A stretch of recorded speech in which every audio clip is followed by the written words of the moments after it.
My husband and I have been foster parents for 22 years in March.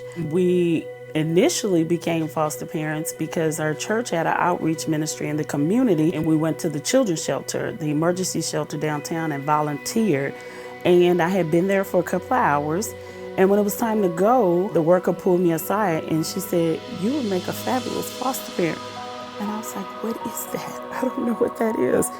Went home, told my husband, went to an orientation class, and the rest is history. And in the 22 years with the baby that we have here now, we have fostered 106 kids. So when we started out, we fostered babies. We had 5 children of our own. My baby at that time was in kindergarten. I always wanted to keep the ages younger than my baby so that she would have a positive experience, feel like a big sister and not like, somebody's coming in here on my turf. So as my children got older, I increased in the ages that we cared for. And so I have taken care of I think my youngest baby was 9 months old, all the way up to 16 years old.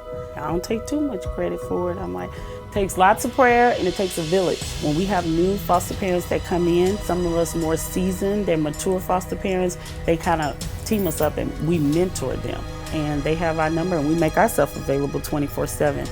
Being a foster parent, you can live in an apartment. Some people don't know that. They really do think that you have to have your own home. Some people think, oh, I have to be married, but no, you really can be single. They think, oh, well, my income is limited. I make enough money to take care of myself, but I don't know if I have enough to take care of 2 or 3 kids.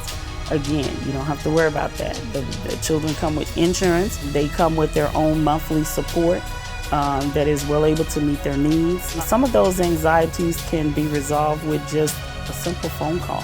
We receive trauma training in regards to different traumas that the children may experience, but we also get a little extra training about the trauma that we would possibly go through with separation, grief, and loss. And so I remember when I first started out and my first baby had to leave.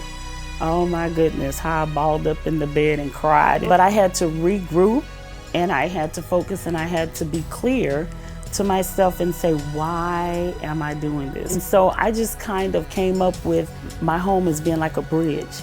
And I said, we're the bridge from their negative past to the positive future that has been predestined and pre-purposed for them. Then I just kind of feel like a life coach. So it kind of keeps my focus. If you're human and you have a heart and you love hard, then you're gonna have to go through those emotions. But as long as you're focused on the bigger goal, which is what is in the best interest for this child, and they move on and they walk into their destiny, then that's a joy that you just can't explain. It is our job to play the role of a parent just as we would if the children belong to us. Anything that you would do for your child, you would love your child, nurture your child, meet your child's daily needs, food, shelter, clothing, community involvement, whether that be Boy Scouts, Girl Scouts, football, whatever. A foster parent is a parent. It has changed us for the better as a family. It has taught us that it doesn't cost anything to love a little harder, love a little deeper. You have to be willing to freely and openly share of yourself. We need foster parents.